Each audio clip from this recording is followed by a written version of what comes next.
John as well.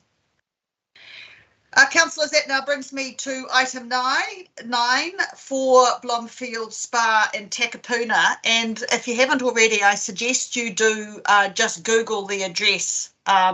So if you haven't been, like I have, to visit the site.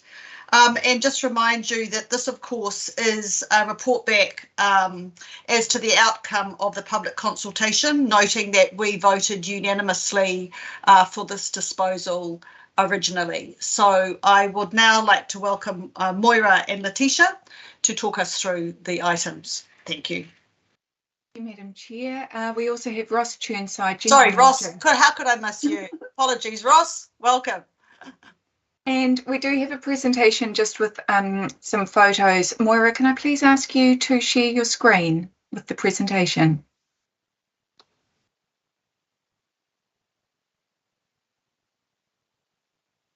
Sorry, one moment. I need to give Moira the rights, Letitia, if I included you. Sorry, won't be a moment. Apologies, Sandra.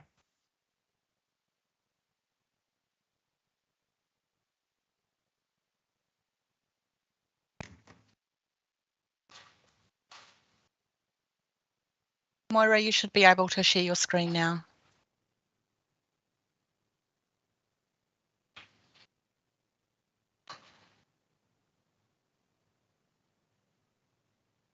Thank you very much. So 4 Blomfield Spa was approved for sale by the Finance and Performance Committee in July 2020 as part of the emergency budget. The proceeds of sale from this property are earmarked to contribute towards the asset recycling target set out in the emergency budget.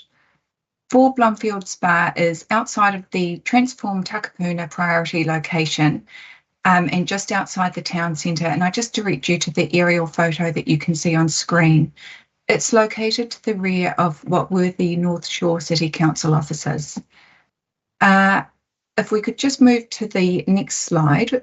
This property was part of a larger parcel of land acquired by the former Takapuna City Council from the Crown in 1969 for a service lane.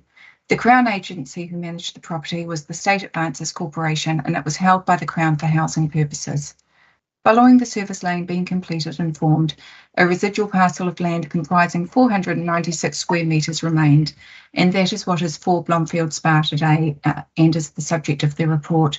And you can just see here from the photos the service lane that was formed and the residual portion of land that is grassed that was remaining after the completion of the service lane. Following the service lane being completed and formed, over time, nearby office workers started to utilise it for informal recreational purposes, and 2 park benches, ashtrays and rubbish bins were installed. And this image here just shows the current photos of the site and the view from the site. So you can see that there are still ashtrays which are installed on the property. So it is not a local It's not a park, and it's not in the local board's open space network plan as a park, and it's never been formally held by council for open space or recreational purposes. It was actually held and managed by Auckland Transport upon the creation of Auckland Council in 2010. In 2015, Auckland Transport declared that they had no current or future transport function for 4 Blomfield Spa, and it was transferred to Auckland Council, and subsequently Eki Panuku picked up the management of it as a non-service property.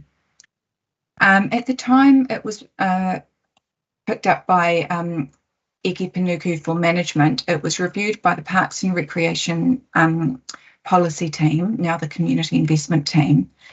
And their view was that it wasn't needed to be retained for open space purposes, as it is not consistent with the outcome sought in the Parks and Open Spaces Strategic Action Plan, the Parks and Open Space Acquisition Policy, or the Open Space Provision Policy. The advice that we received from the Parks and Recreational Policy team was that its retention would not contribute to the provision of a quality open space network now or in the future. And the key points from their assessment were that 4 Blomfield Spa is less than the open space provision policy's 1,000 square metres minimum size requirement for pocket parks. It does not connect or could not establish connections between existing parks and open spaces due to its small size and relative isolation. It does not currently contribute to the provision of access to, the functionality of, or the performance of the parks and open space network. There is no gap in the provision of neighbourhood parks in the immediate area, and that due to the relative isolation of 4 Blomfield Spa and the existing provision of neighbourhood parks in the locality, it is not needed to support the performance of the parks and open space network in the future, either by connection to future parks and open space or expansion through future acquisitions. They also noted that there is currently no opportunity to use 4 Blomfield Spa in an exchange, amalgamation or development opportunity to improve the parks and open space network in the area, and due to the current provision in the locality, it is not needed for those purposes in the future. Now, while 4 Blomfield Spa was never formally held for open space purposes, it has been informally utilised for recreational or for informal recreational purposes. Accordingly, it is subject to Section 138 of the Local Government Act 2002, which refers to land which has been acquired or utilised for community, recreation, environmental, cultural or spiritual purposes. So in accordance with Section 138 of the Local Government Act, local authorities are required to consult on any proposal to dispose of any such land. Accordingly, following the Finance and Performance Committee decision to sell 4 Blomfield Spa in July 2020, Eke Panuku completed consultation in accordance with Section 138 of the Local Government Act. 20 submissions were received and the following key issues were identified. The first is that the property is used by locals as a pocket park, that open space is required for mental health, and that there is a lack of green space in Takapuna and biodiversity. The next issue raised in submissions was that the land was gifted, and the final issue raised was that the Devonport Takapuna Local Board do not support the divestment. Following receipt of the submissions, staff from the Community Investment Team, Council's Land Advisory Services Team and Eke Panuku have reviewed and considered the issues raised in the submissions and are of the view that 4 Blomfield Spa does not need to be retained for open space purposes for the following reasons. Firstly, that there are other open spaces that are within 400 metres of 4 Blomfield Spa that are larger, provide better recreational benefits and more trees for wildlife. There is currently no gap in the provision of neighbourhood parks in the immediate area. And if we can just go to the next slide, Moira, this does show, and you have seen it already and it is in your minutes, this does show the open space that is in the vicinity. The next thing that was noted was that it's currently used primarily as a smokers park for nearby office workers, and I note that one of the submitters in his submission did say that it was utilised by their staff to smoke. Just to note, Council does have a smoke-free policy, and under this policy, Council parks are actually smoke-free. The next point to note is to the comments that this was gifted land. The land is residual land, as I stated, that was acquired from the Crown for roading purposes for the creation of the service lane. It's not gifted land. Now, what you've got on screen here, and I appreciate these are very old documents, previous communications about the acquisition of this land from the Crown. So the first letter that you see there is dated 20th of March 1968 from the Takapuna City Council to the State Advances Corporation of New Zealand, which was the Crown agency that previously managed this property for housing purposes. In this letter, Takapuna City Council is seeking its decision on the possibility of Council acquiring what was the then residential property located at 4 Blomfield Spa. The other letter is dated 18th of April 1968 from the State Advances Corporation, offering the property to Takapuna City Council, subject to satisfactory arrangements being made for future housing for the then tenants of the residential property that was located at 4 Blomfield Spa. Just to note the Devonport Takapuna Local Board resolutions and the feedback that we received from the chair earlier on in the meeting. The Devonport Takapuna Local Board resolved at its 7 July 2020 meeting that it supports the concept of asset recycling and the sale of council assets and holdings as a means of increasing revenue to fund council initiatives, but only if those assets proposed for recycling or divestment have been identified as not serving any current or future service requirement. The local board further resolved that it does not support the divestment or sale of park or reserve land or other open space that currently fulfills a service requirement, or any other land that has been identified as needed to respond to future growth or demand. And the consistent feedback that we have received from community investments is that this site is not needed to be retained as part of the open space network. And I note again that it's not a park in the local board's open space network plan. Just in respect of the issues or the restrictions and easements on the title that was raised. So the building, and these were investigated thoroughly by Eki Panuku before we made any recommendation to sell land, because we don't want to be putting a lot of work into trying to recommend land for sale if it's unable to be sold. So the building line restriction is limited to the front portion of 4 Blomfield Spa and is keeping with the surrounding area. The sewer easement does not give any issues to potential development of the land, and I do note that the adjoining properties are built over the same sewer line. If necessary, a developer could reconfigure, but it doesn't in any way impede development of the land. And the vector easement is a standard easement. And again, that's in the area located within the building line restriction, so it wouldn't be an area that would be built on anyway. Following the completion of the public consultation, the staff recommendation is that the Finance and Performance Committee confirm its 16 July 2020 approval to dispose of 4 Blomfield Spa, Takapuna, on the basis that it's not required by council to be retained for open space or recreational purposes, and it wasn't gifted land that council is required to retain. Happy to answer any questions, Madam Chair. Thank you very much. That's very detailed, and I really appreciate that you've covered a number of the points and the questions, both from the chair of the local board and in the report. So you if I just kick the questions off myself, just with one.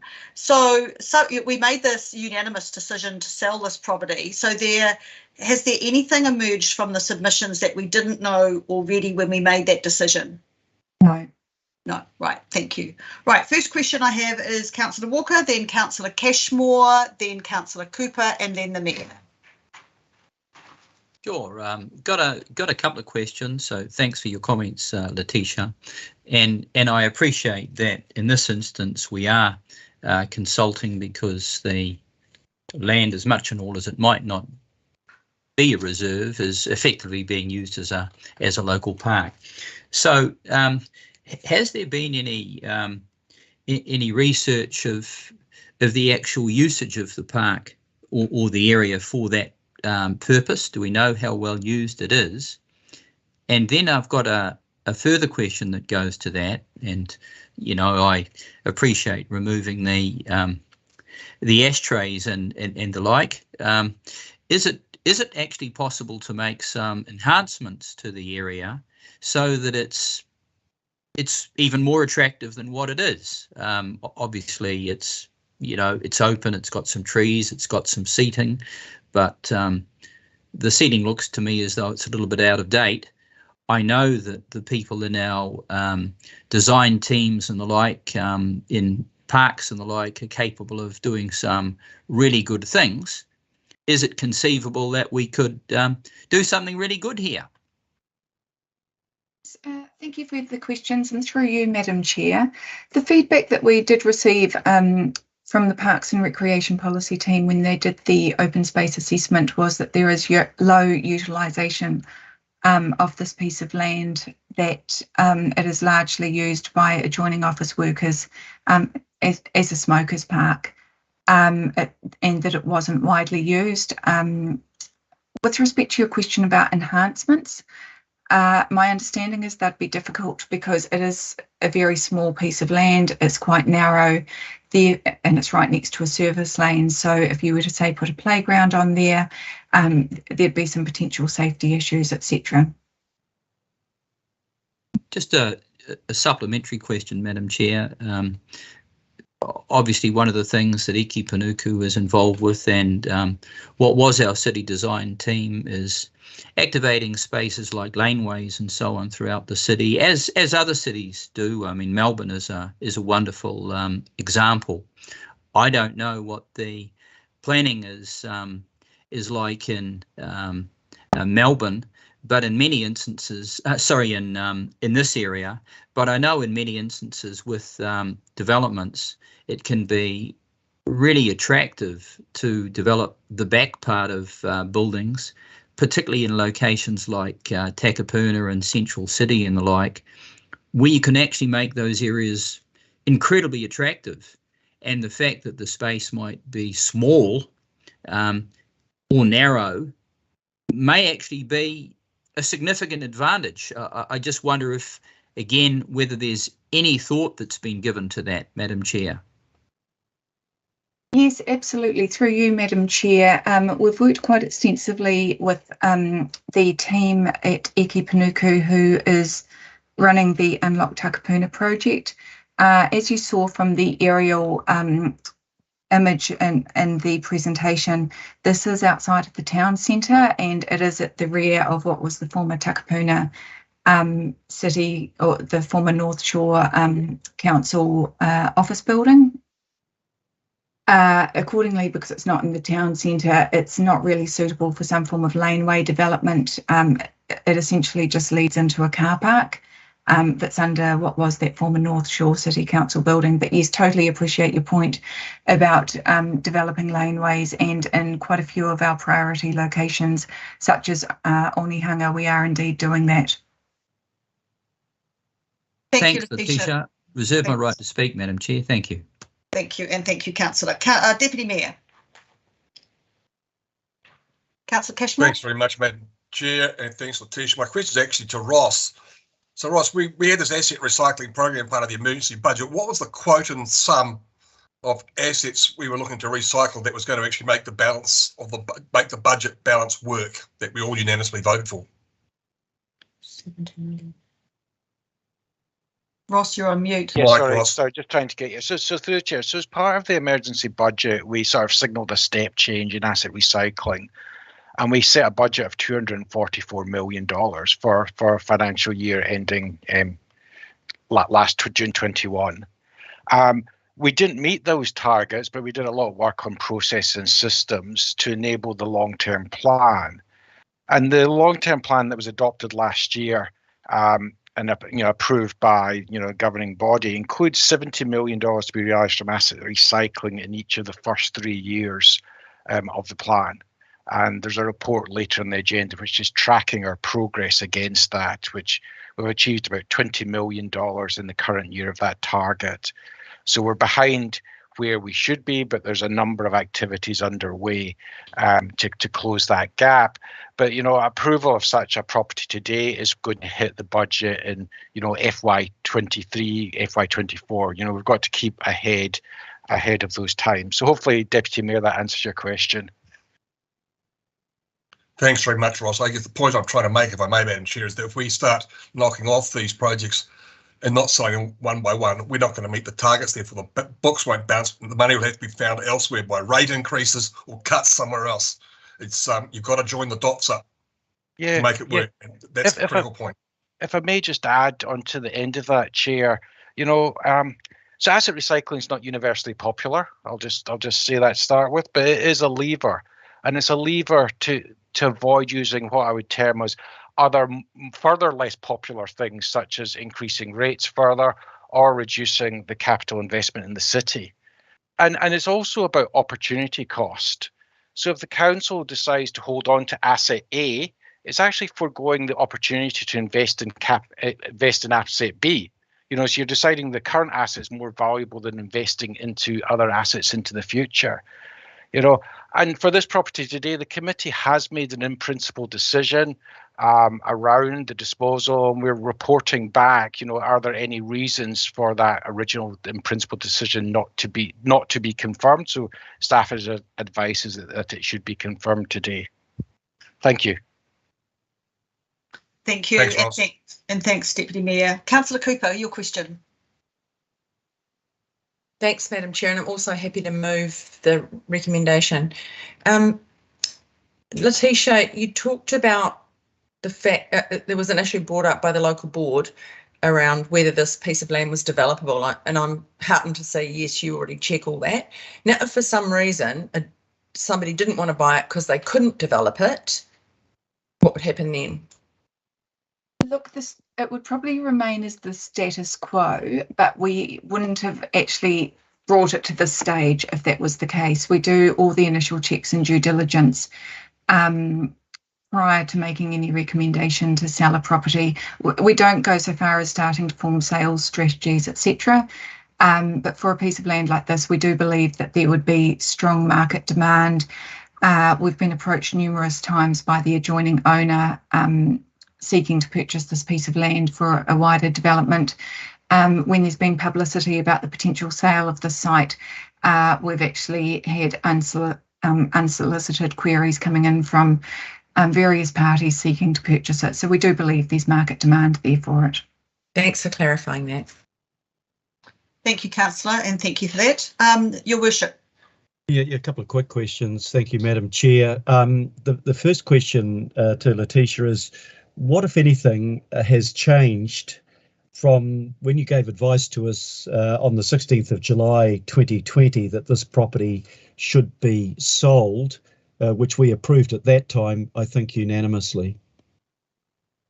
Through you, Madam Chair, nothing has changed other than we've completed the public consultation that has not identified any issues that we weren't aware of or that hadn't previously been considered.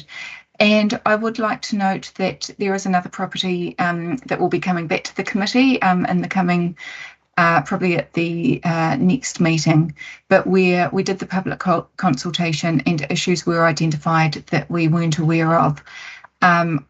We think they're valid issues, and on that basis, we're going to be recommending to the committee that actually, even though you've made the decision to sell the property in principle, that it should be retained.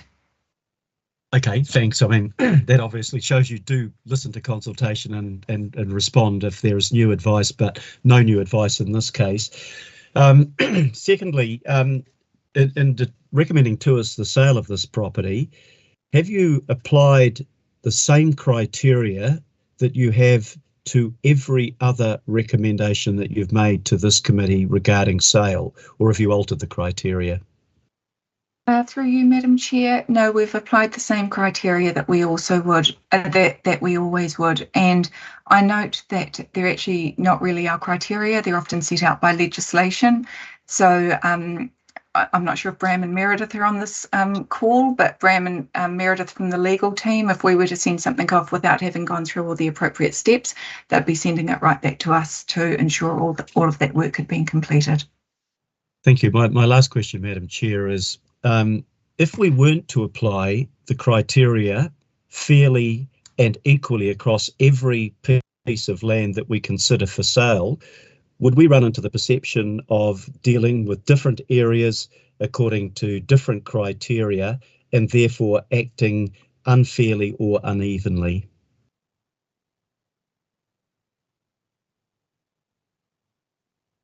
I'll take that question if I may, Chair.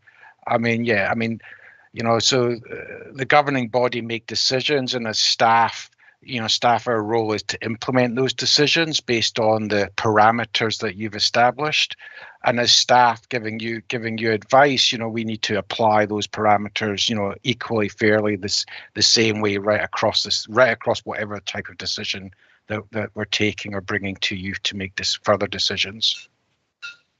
Thank you very much. I think that clarifies matters, and that's all my questions. Thank you, Mayor. Councillor Henderson, you've adjourned. You're still happy to second? Absolutely, no problem. Yeah, thanks. Councillor Coombe, next question. Oh, kia ora, Madam Chair. Tēnā koroa, Ross and Letitia. Thank you for the presentation and the very thorough analysis of the whole process and the steps that we're going through. I have two partai, if I may, Madam Chair. The first is you've set the scene in terms of the context for Takapuna, which is really useful in terms of the open space. But I just wondered, this might be for you, Ross, if you're able to give us an update on the wider context, because I totally understand, local boards are trying to hold on to any little bit of land that they possibly can. They're in a position of kind of all care, no responsibility when it comes to the budget.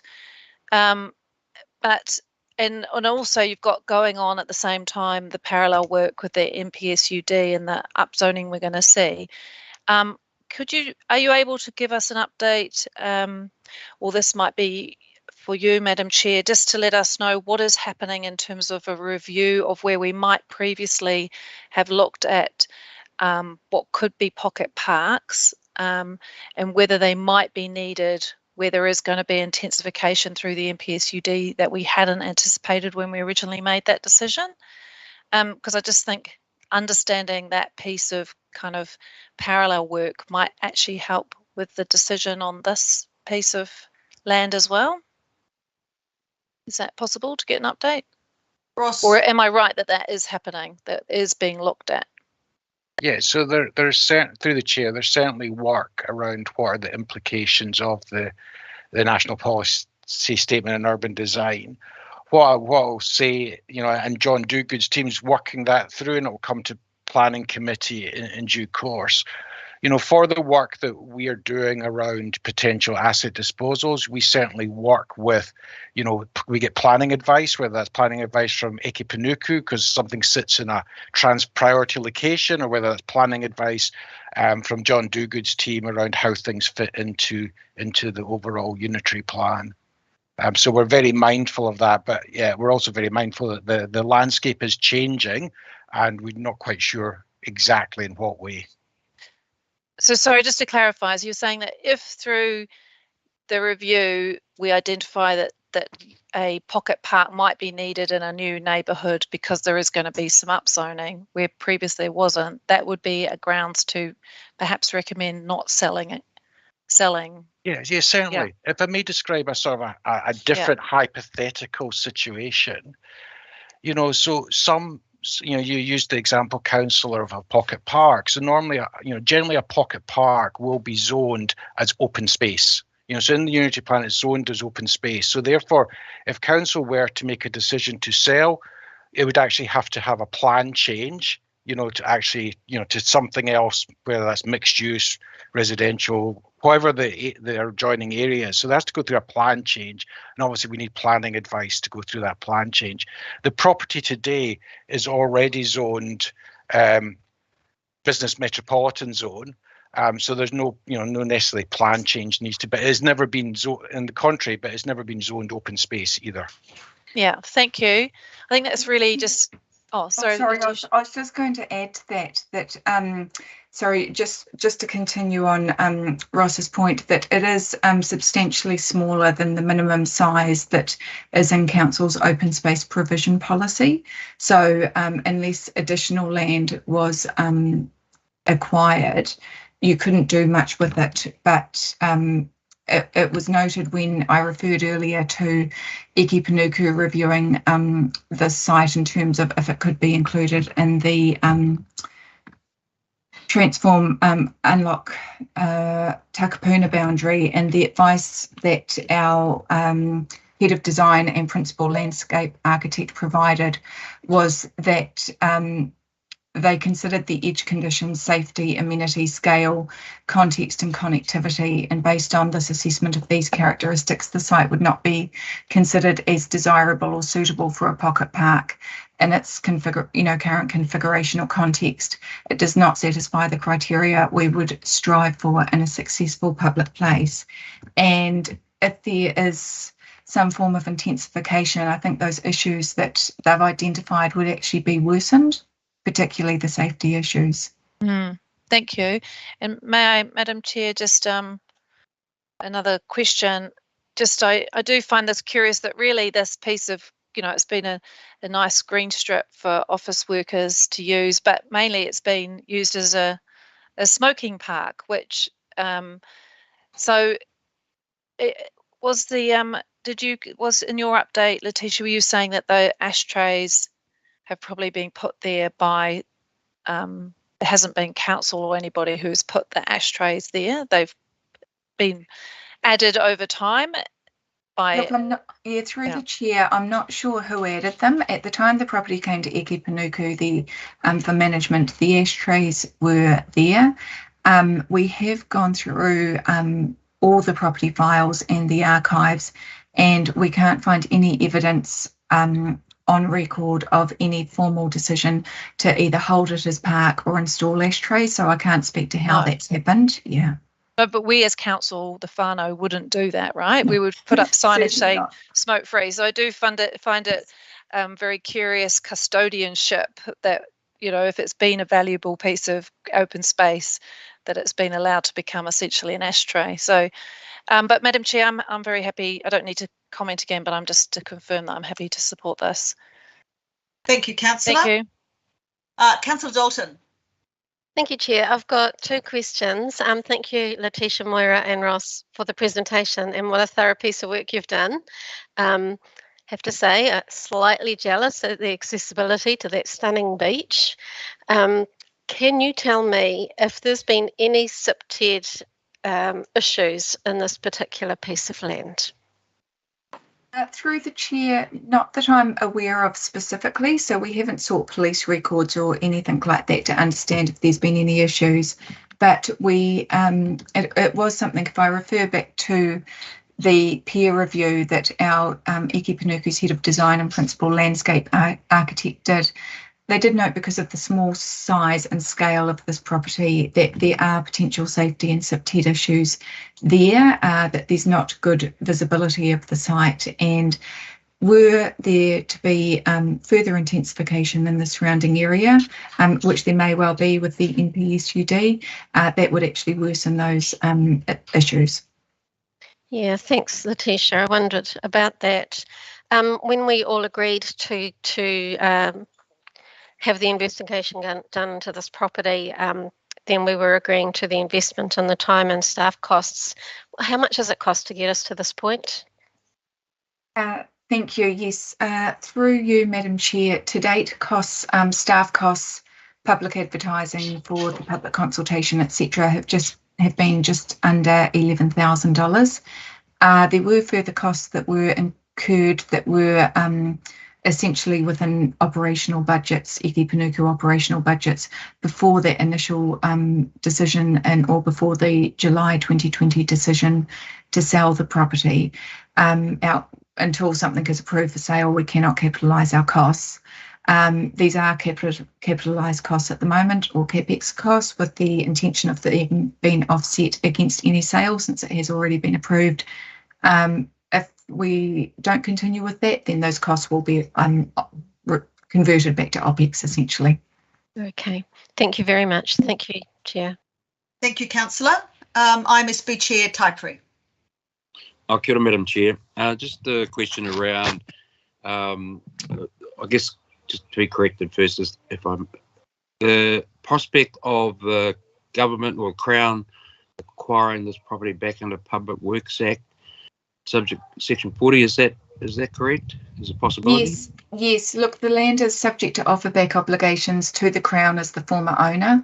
And I should have noted this earlier, and apologies for not. And in the first instance, where land is subject to offer back obligations to the former owners, whoever they may be, that is always the first part of any sales process, that we always adhere to the offer back obligations that we have in accordance with Section 40 of the Public Works Act.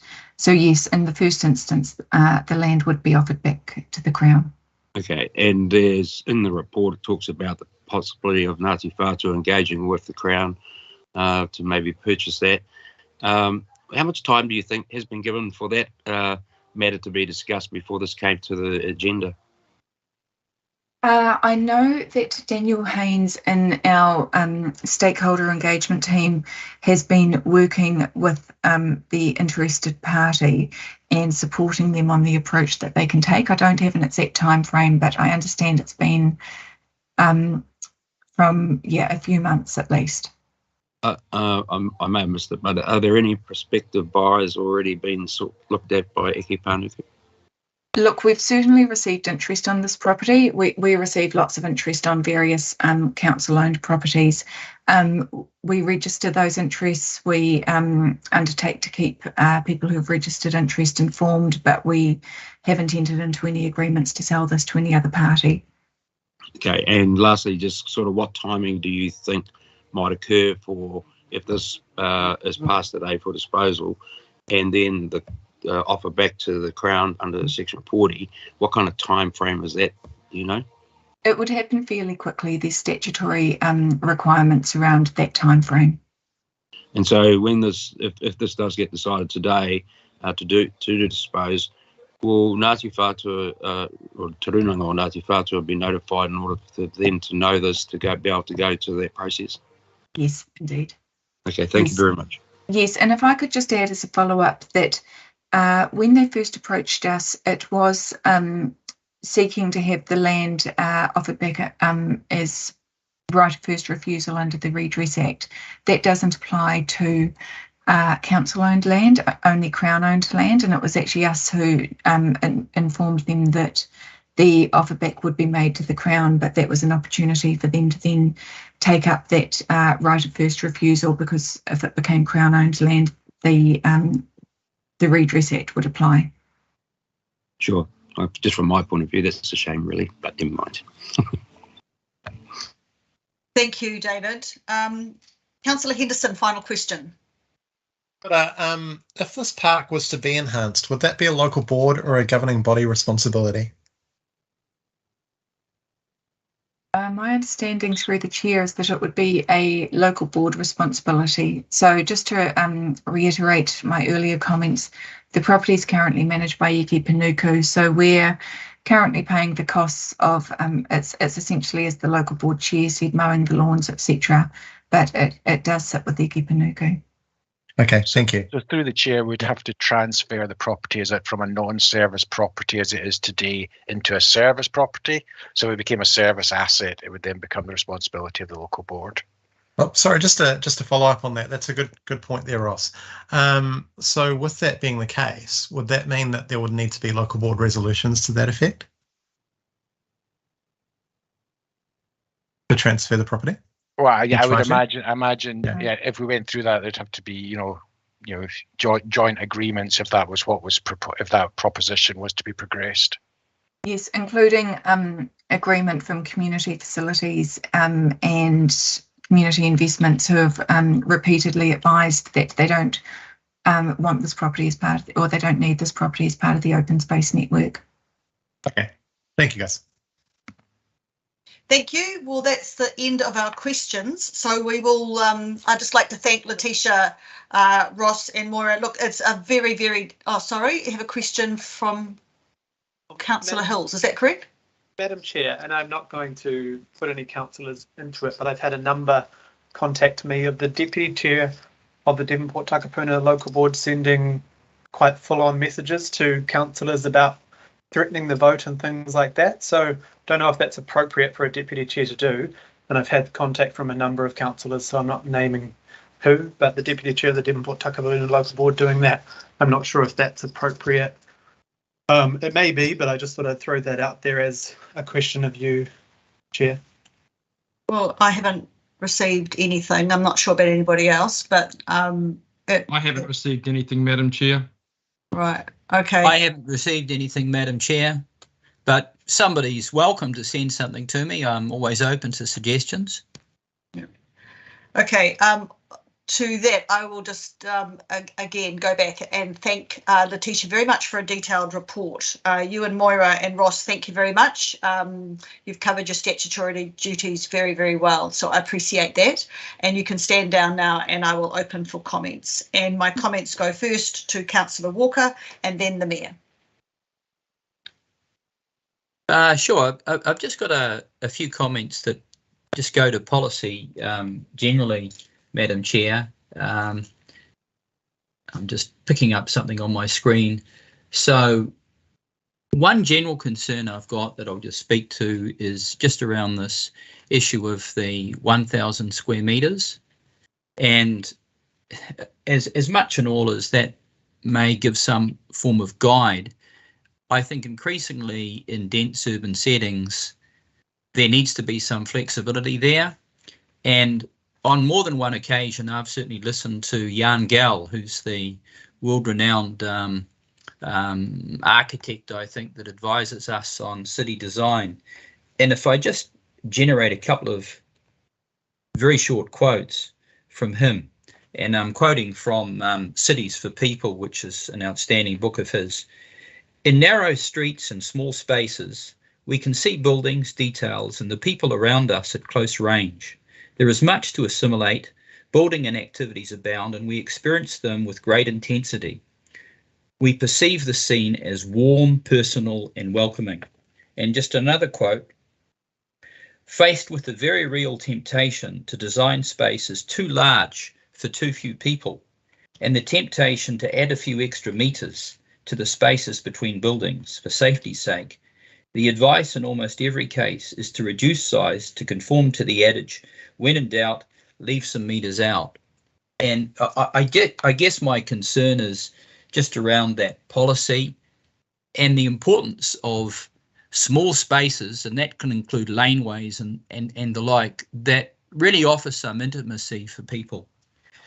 The other comment I'd make that just goes to policy is really a commendation on my part in terms of Eki Panuku consulting around this issue, an area of land that's not zoned as a park but is being used as a park, and that's incredibly refreshing because I hark back to the Mount Wellington racetrack used as a park by a number of groups where that didn't happen and it went to court.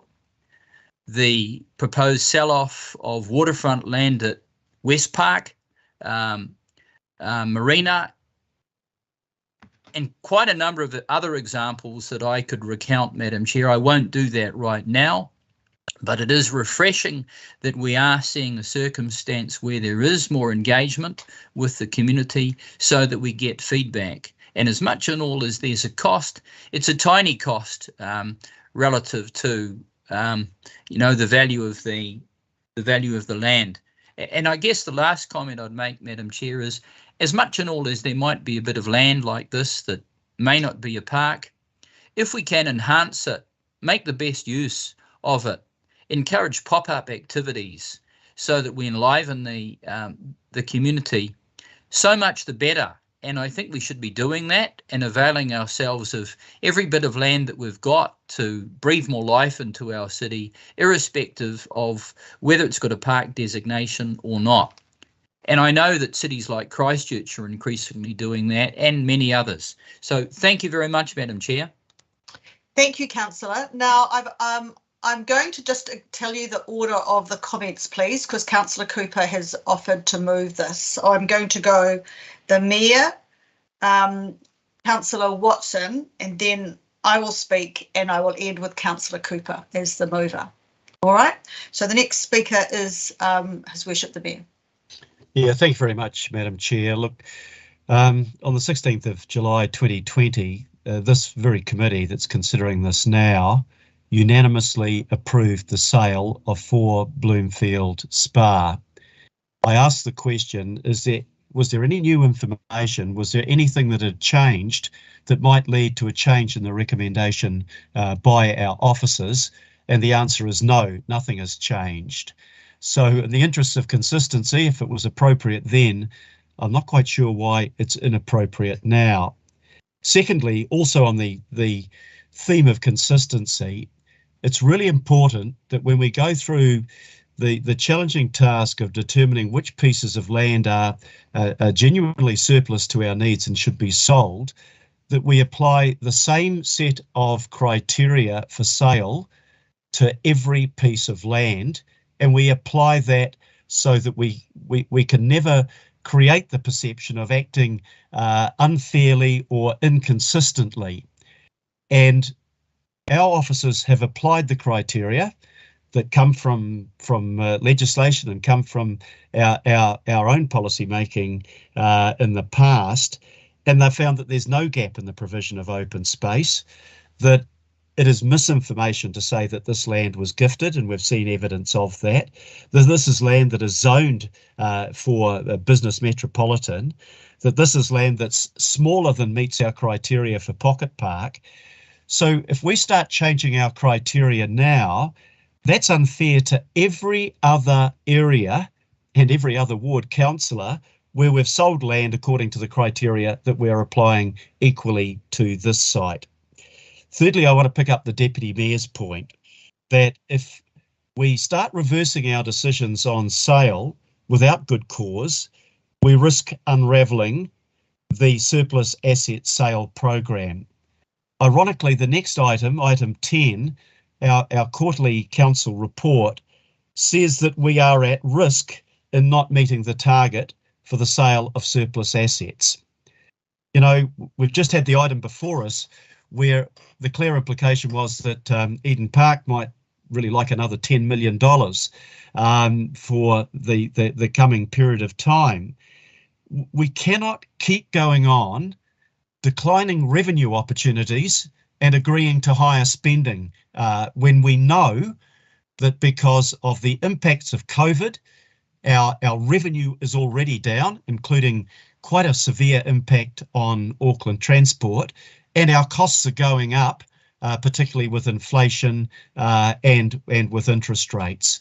So let's get real about this. If you vote for every expenditure measure and then you vote against every revenue measure, you're going to leave the council in an impossible position. It's irresponsible and we shouldn't do that.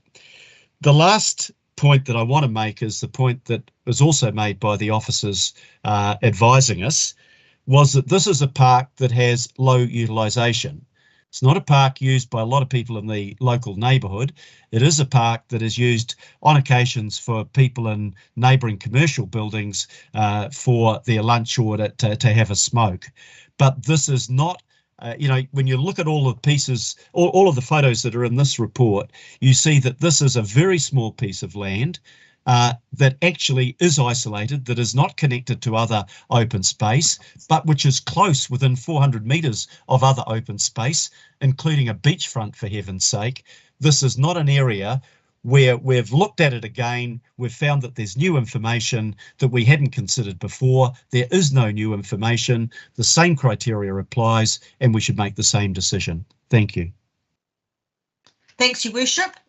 Councillor Walker. Sorry, no, not Councillor Walker, Councillor Watson. Sorry. John? Yes, thanks.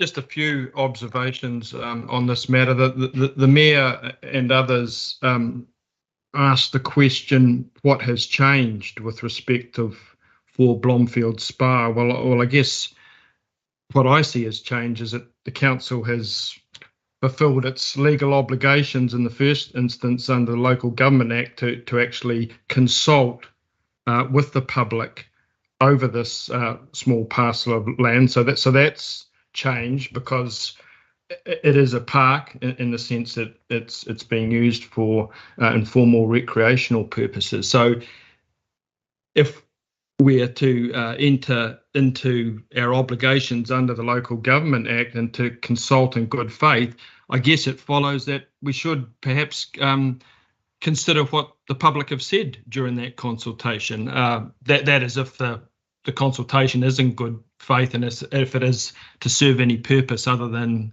just be a tick box exercise. When I look at the consultation as it appears, the feedback, first of all, it's unanimous. It may have been a relatively small number of people who engaged in the process, but they were unanimous. They were reasonably detailed submissions that came through.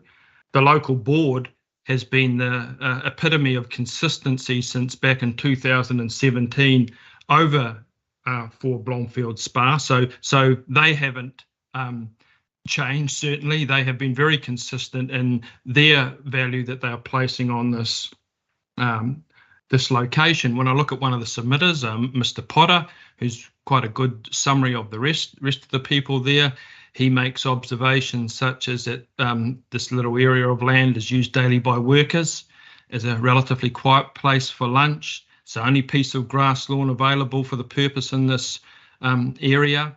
one of the few spaces of public open space in central Takapuna as opposed to the beach. I don't think we've got to the point where we're now classifying beachfront beach sand as council open space. I hope not, or Whangaparāoa Peninsula will be in trouble. With urban growth and the likelihood of an increase in apartments, the numbers of backyards will disappear. We know that. So this area is zoned for intensive development there, and those people won't have backyards. So little areas like this become all the more important. Mr. Potter refers to overseas cities compensating for a supporting network of little parks for residents and children. It's small and it's inexpensive for council to maintain. And I guess if it maybe doesn't reach the threshold of some of our provisions in terms of the definitions of pocket parks, etc., but isn't that all changing with this national policy statement? Isn't the intensification that's now been signalled way and beyond what our initial calculations were made on? It is, isn't it? Medium density provisions, walkable catchments, isn't that changing the whole playing field? I think if the local board is to be commended here, is to be commended for taking a slightly more forward-thinking view than has been otherwise displayed in some of the observations that I've heard. They know this area is built up. It's going to become even more built up. If we look at the park, which I think they're referring to down on the beachfront, that serves as almost a regional collection park. If you go and see, you wouldn't get a busier kids' playground than that one down on the beachfront. So this is different. This is for the people who live in the area, work in the area. It's being used. It could be made a lot more attractive than it is for a relatively small outlay that the local board could no doubt take up themselves. I guess what I also object to and what is changes, local boards are entering in the asset sale regime. We've got 23 properties up in Whangaparāoa growing.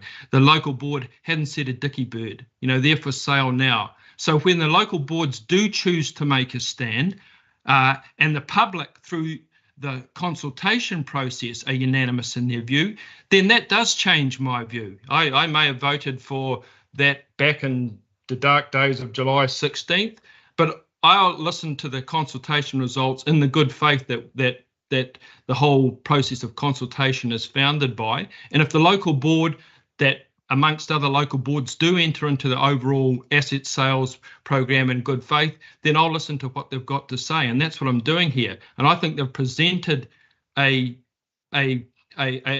strong case for retention. I've been there, I've seen it, I've walked around there, I'm familiar with Takapuna, and the sorts of observations that Mr. Potter was making in this submission are correct.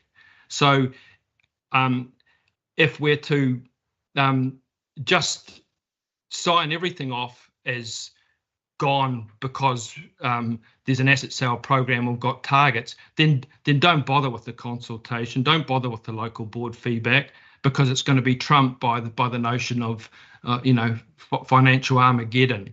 I don't think we're quite. 5 minutes has been taken. Okay, maybe, Madam Chair, we could have a bell rather than people being interrupted. I'd appreciate that. Just maybe a little bell would ring rather than just cut across. That doesn't work, John. Sorry, we've talked about that. The bell doesn't work on Teams. Okay, fair enough. Right, so I'll finish up. The community have consulted in good faith. The local board have appeared before us in good faith. They've presented a consistent position on the retention of this land. We owe it to them to consider what the people have said and to make our own call, not just be guided by the notion that if you don't vote in a particular instance, you're somehow undercutting the whole asset sales program. That's not correct. And on that basis, I will be listening to the unanimous view of the public and the strong view of the local board and be opposing the sale. Thank you. Thank you, Councillor. As I've said, I'm going to speak now and let Councillor Cooper close the debate as the mover. So I suppose, having listened to Eden Park this morning, I can't help but sort of think of a bit of a rugby analogy. So the referee has awarded a try. That is the decision that we unanimously made to dispose of this property as part of the emergency budget in July 2020.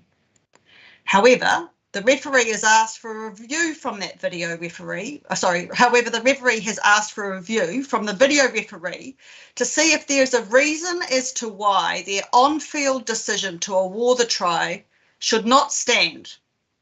And that is the public consultation process that we have undertaken under Section 138 of the Local Government Act 2002, which requires local authorities to consult on the proposal to dispose of parks. Now, you've seen the feedback, and you've seen that many of the people who've made comments have made comments that aren't quite correct, and they have been those corrections have been made in the report. You also notice that, unfortunately, when the local board presented, they made a bit of a mistake in their resolution as well. So we've recorded the footage of the try, and the video referee has determined. Sharon? Pardon? Yeah, good one. John, I can hear you talking to Sharon.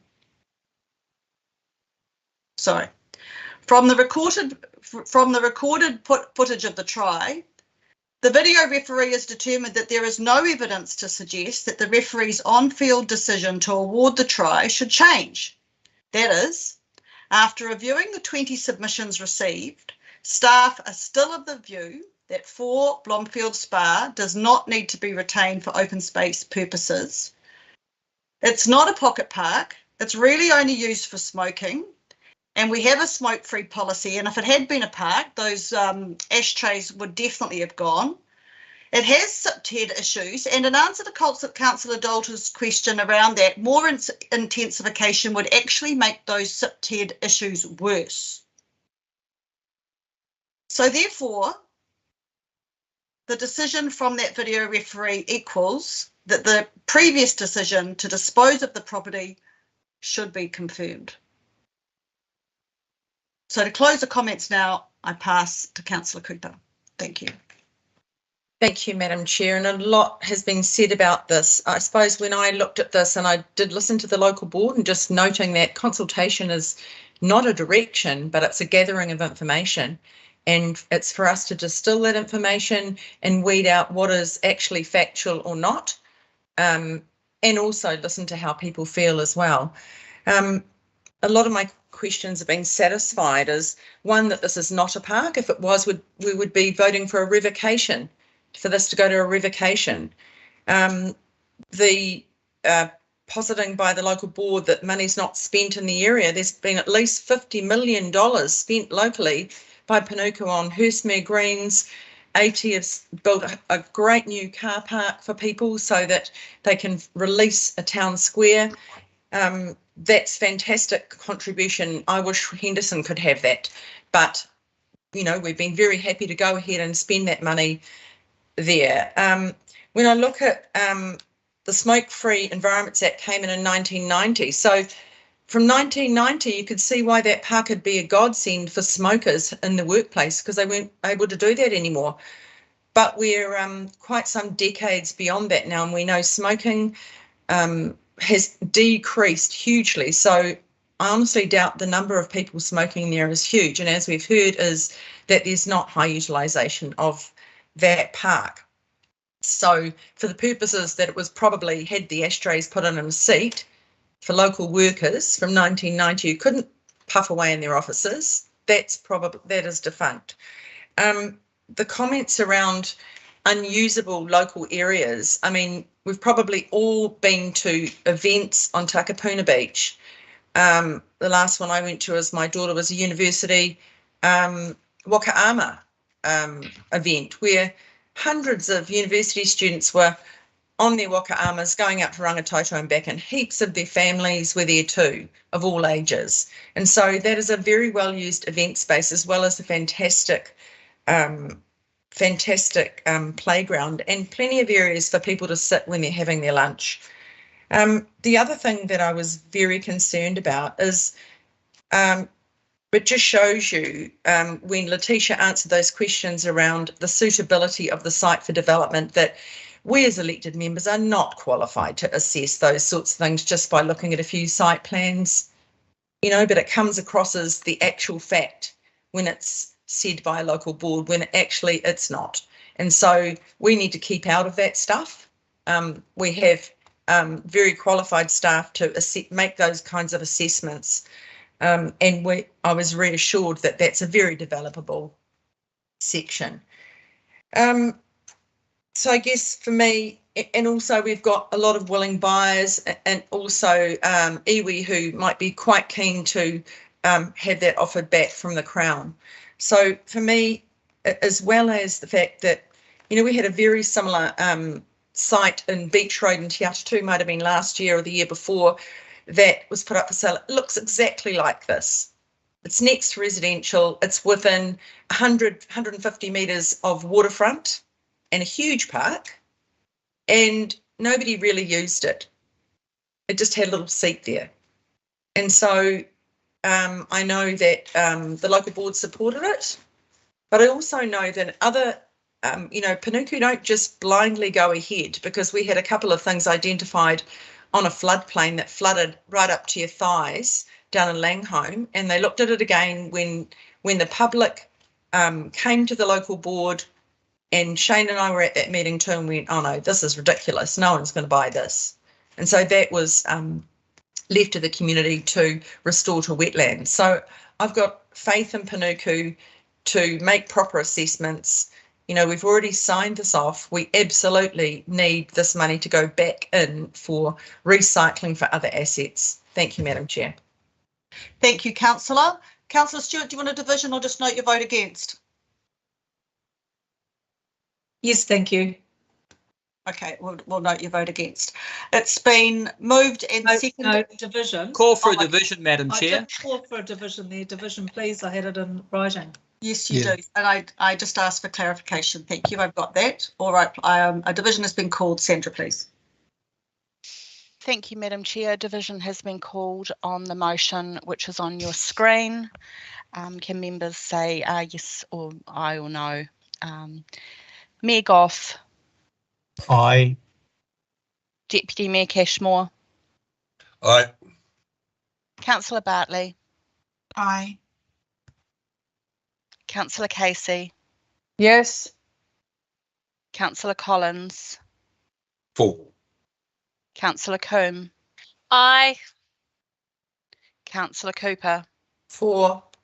Councillor Dalton. For. Councillor Darby. Against. Councillor Filipina. Aye. Councillor Henderson. Aye. Councillor Hills. Against. Councillor Mulholland. Against. Councillor Sayers. Against. Councillor Stewart. Against. Chair Taipari. For. Councillor Walker. Against. Councillor Watson. Against. Councillor Young. Abstain. Chair Simpson. For.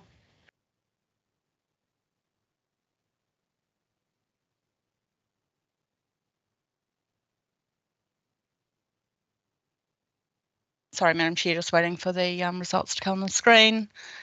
Myra, if you could just scroll down, please. So that motion is declared carried, 12 votes to 7. Thank you, Madam Chair. Thank you, Sandra. People, I think I'll take a 10-minute break. I could have half an hour for lunch, but I think you could probably get the rest of the agenda done fairly promptly. I'll be in your hands, but if you're happy with a 10-minute break, we can keep going. You can have the rest of the afternoon free, as long as you promise me not to have too many Guinnesses at lunchtime. 10-minute break. Good, thank you, Chair. 10-minute break, back at 12:40. Thank you. Thanks, Chair.